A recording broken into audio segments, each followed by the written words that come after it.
I did. Right. I was busy getting them like Birthday, no. Yeah. If you're ready, could you call the roll? Commissioner Schmidt, Aye. Commissioner White, Aye. Commissioner Stackman. Here. Commissioner Mann. Here. Pledge allegiance. Pledge allegiance. To the flag, United States of America, and to the republic for which it stands, one nation, under God, indivisible, with liberty and justice for all. Additions, deletions, and changes to the agenda? Hearing none. Citizens' comments, correspondence? Hearing none. I'm a citizen, I have a comment. May I talk? My name's Janice Shaw. I live at 8924 Olcott. I'm a dog owner. I'm a member of the Citizens Board for the dog park, the off-leash dog park that we're working with Jeff on. And I'm here to, hold on. Sorry about that. No, I'm busy. I'm here to make an appeal for the Morton Grove Park Board to consider allowing leashed, well-behaved dogs to walk the Morton Grove Park properties. Oriole Park, which was built at a cost of more than $7.2 million, which is $300 per man, woman, and child in this village, has freshly painted signs on its sidewalks telling me that I am not welcome to be there with my dog. Exhibit A, freshly painted sign on sidewalk.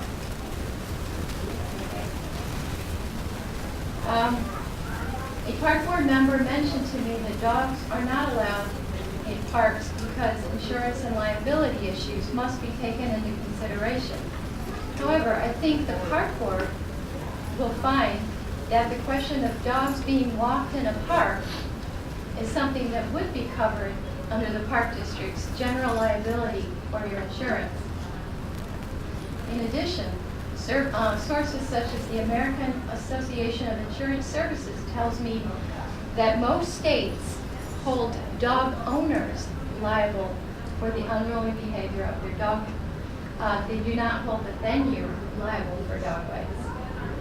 So since an off-leash dog park in Morton Grove is still a work in progress, and it is still at least $250,000 to $500,000 away from us right now, I would like you to please consider making Morton Grove Parks as amazingly open as our village is supposed to be.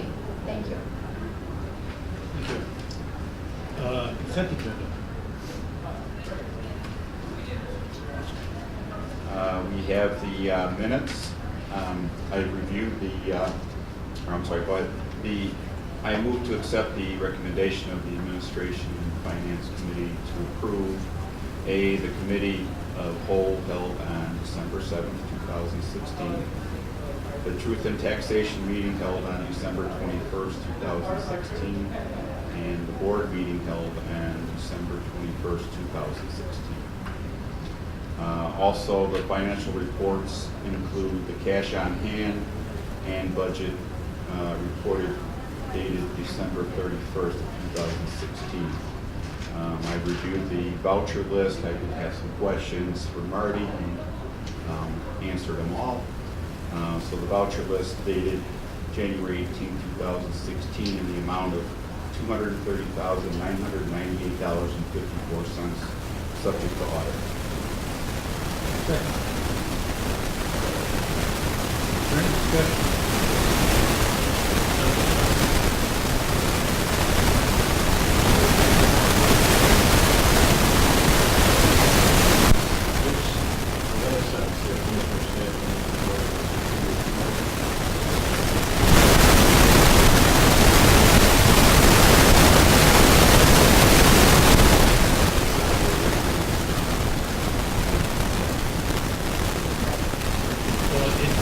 Well,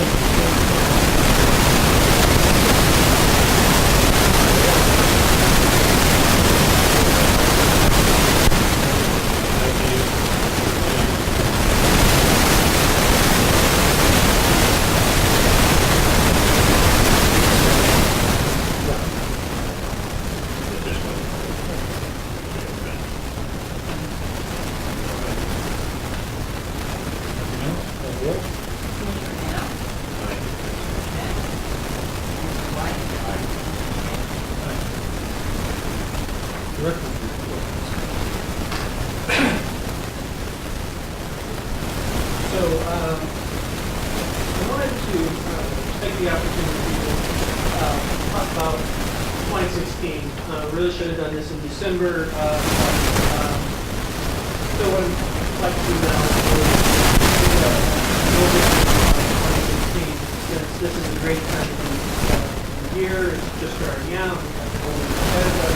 We really should reflect upon last year, both those successes and those opportunities for improvement. And I wanted to start off by just acknowledging that after a long dedicated life to community service, the Morton Grove Park District Commissioner Eileen Corsi passed away on October 6th. Her service to her community began in 1955 while raising her family of 7 children. An active member of the community, Eileen enjoyed volunteering for a variety of local organizations and activities. Eileen was the lunch program organizer for St. Martha's School, a Scout bin mother, a Brownie troop leader.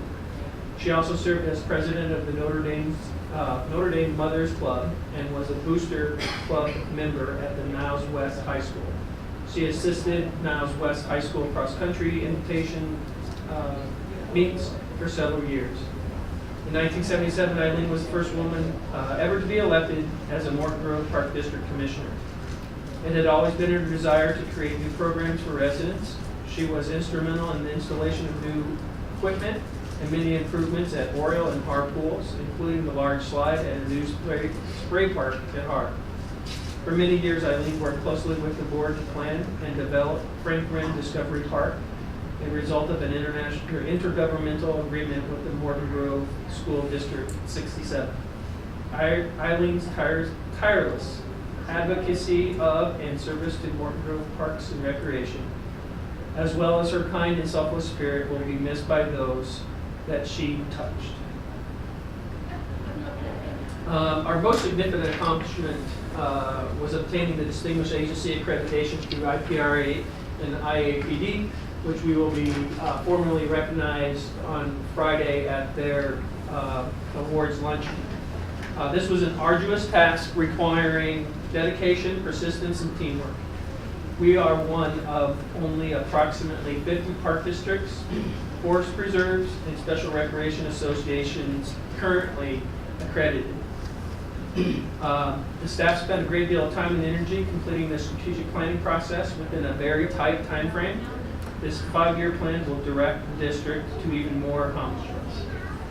Over the course of last year, we have revised or developed 12 new policies, which included the anti-bullying, transgender, drone, bereavement, meals, travel, meal, and lodging, and naming rights. 2 intergovernmental and a lease agreement were successfully renegotiated by the Park District and School District 67, the Morton Grove Historical Society, and the Maine Mouse Association of Special Recreation. 2 new full-time employees were hired, bringing fresh ideas and new ways of conducting business. Joe Brettmeyer, Superintendent of Recreation, and Kathy Herman, Marketing Manager. 3 commissioners were sworn onto the board, fulfilling vacancies created by resignations and from the passing of Eileen, Commissioner Corsi. We learned valuable lessons in communicating with our residents via experiences with changing the fitness desk and the lap lane configuration at Oriole Pool. 2 new special events were offered to the public, Sizzle into Summer and Holidays Festival. Both were well received and will be brought back. Several capital projects were completed this year, including replacing the playgrounds at Oriole and Overhill Parks, installing air conditioning in all the field houses, replacing the antiquated HVAC system here at Prairie View, replacing the registration software system, installation of the ThorGuard lightning prediction system, and redesign of the website. A new spirit of cooperation and collaboration was ushered in this year. The district and the village started a village administrators meeting comprising of the aforementioned the library and 5 school districts. Over 100 new programs were offered this year, which helped drive an increase in participation of 2% over 2015. So we're really excited for 2017. Just to let you know, we've hired a new park superintendent. He was supposed to begin on the 30th, but he will begin on Monday. So I'm sorry, it's Keith, I'm going to butcher it, Corset, Corsica. Corsica, just like Corsica, but Corsica. So we're really excited for that, and just really looking forward to the coming year. With the name Keith, you can't go wrong. Yeah. Of course, isn't it an island south of France? Yes. Or Napoleon? Very good. Okay, attorney's report. Oh, you're not the No. attorney. Unfinished business. See, we have done. New business. Yeah, so back in December, we did we brought to you the meals, travel, and lodging estimate, what we thought it would take the Board of Commissioners that we're going to IAPD's annual conference this weekend. But we're bringing it back only because we wanted to, because we're issuing the per diem checks, we wanted to have the roll call vote just to make sure that there was no doubt that we asked for the roll call vote to issue the checks. Okay. So each of the board members, based on the lodging, meals, we anticipated $180 per commissioner for the 2.5 days that you might be there. We just need a quick roll call vote. Or, Well, I need an emotion. Motion, exactly. I move to accept the recommendation of the Administration and Finance Committee for the Board of Park Commissioners to approve $180 in travel advances for each member of the Park Board to attend the IAPD IPRA Soaring to New Heights Conference. Is there a second? Steve seconded. Discussion. I have several questions. It's $180 aggregate, only to be spent on Meals, lodging. lodging stay. Oh, right. Which we So put in there. basically this is meals? Breakfast, Meals. breakfast, lunch, and Okay. And you need a receipt for each one of those. Yes, we have envelope. We have, along with your per diem check, we have another envelope for you to collect your receipts. And what you don't spend, Should come back to the park district. okay, so then everyone's responsible for cashing that check themselves and then returning the money. Unused, yes.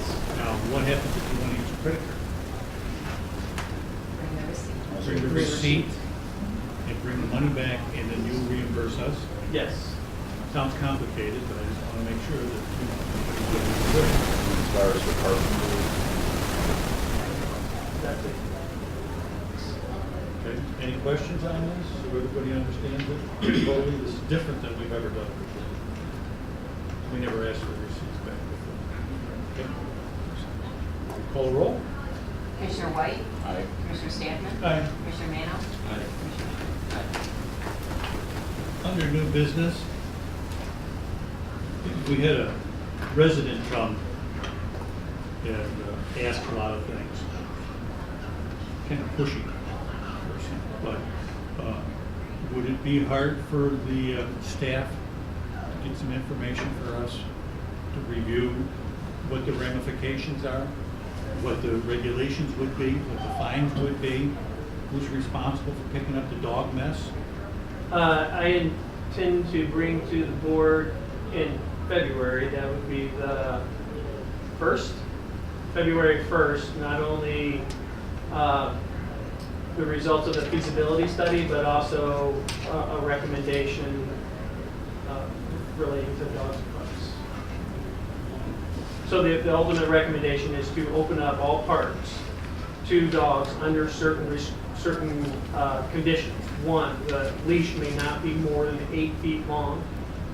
Owners must have the capacity to pick up after their dog. If the dog becomes aggressive, to leave immediately. Are not allowed on playgrounds or on ball fields. I I would like you to discuss this with the police, with our police department, that they would have a recommendation, the ability to make a recommendation that certain owners will not be allowed to bring their dog back into the park who consistently violate. I did talk to Chief Stromberg about this, and he thinks it's a great idea just opening it up. It does alleviate some of his concerns, especially right now we prohibit dogs in parks, yet we're kind of spotty on the enforcement just because of how we are using the park police. So potentially our liability may be a little bit more because we have the ordinance, but we're not enforcing it. But Janice is correct that there is no increase in liability if someone is bitten by the dog, at least from the park district perspective, because that liability is with the owner of the animal. But if we open this up and we vote on it to make this changing our policy, I think strong consideration should be there that if the police department makes a recommendation to the board that so-and-so at Bowser should not be allowed back in our parks because they've consistently violated, or they have a unruly dog, or we have some authority in there to say, you know. Sure. I will. Chief Stromberg right now is out for about 3 more weeks, so I'll check with somebody. Does anyone agree with that? So Is there the ability to? And if we don't put that in there from the very get-go, it's kind of hard to do it later. Sure. Because we know with this issue, there's going to be people that think their dogs are perfect and or they're bad dogs or It's not bad dogs; it's just bad owners.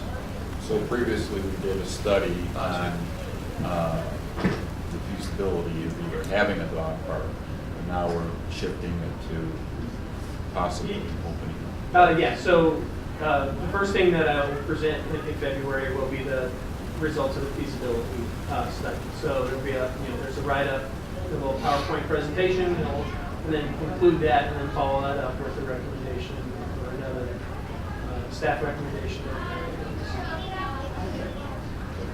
Anybody else? Put on? Let's give them some lead time to think about it before they come back. Yeah, no, it's great that you mentioned the ability to restrict an animal from what is that criteria, involved in 1 or 2. I mean, and open communication with the village, because if you get a dog that attacks somebody, there's an issue there, we should know about it so that we can say, all right, well, this dog is under probation, or so this investigation is open, the dog is not allowed to bring your dog into park. Yeah, I would agree with it. Being a dog owner, just because, like, we've been to dog beaches, you see people there who have aggressive dogs who are consistent being with the dog poop on the beach, and just keep coming back, and all it does is create more problems. Right. I mean, if the object is to let nice people, good people, with well-behaved animals into the park to help them out, all it takes is bad people to kill everything good for them. So, but I think we need a mechanism to ban the dog. Yeah, I'll contact Seymour. I don't think we have the right to ban any individuals.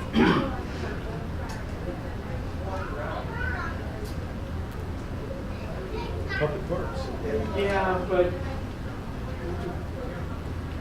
it depends on what they're doing.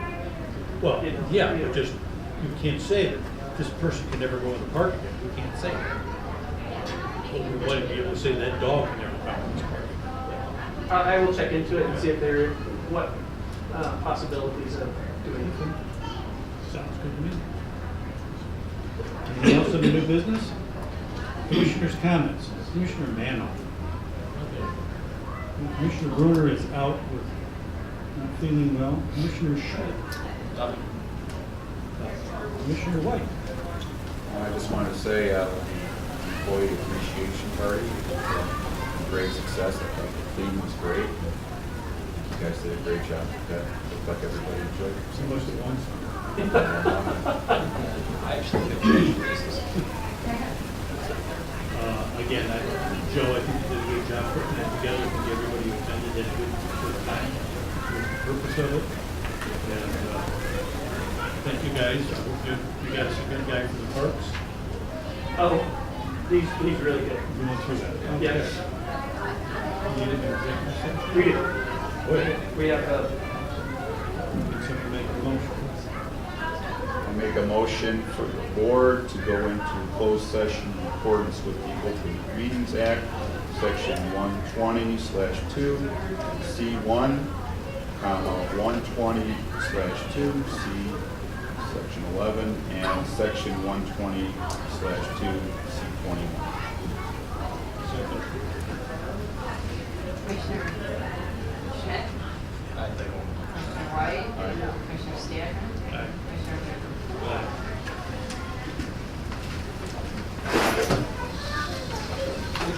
6:52.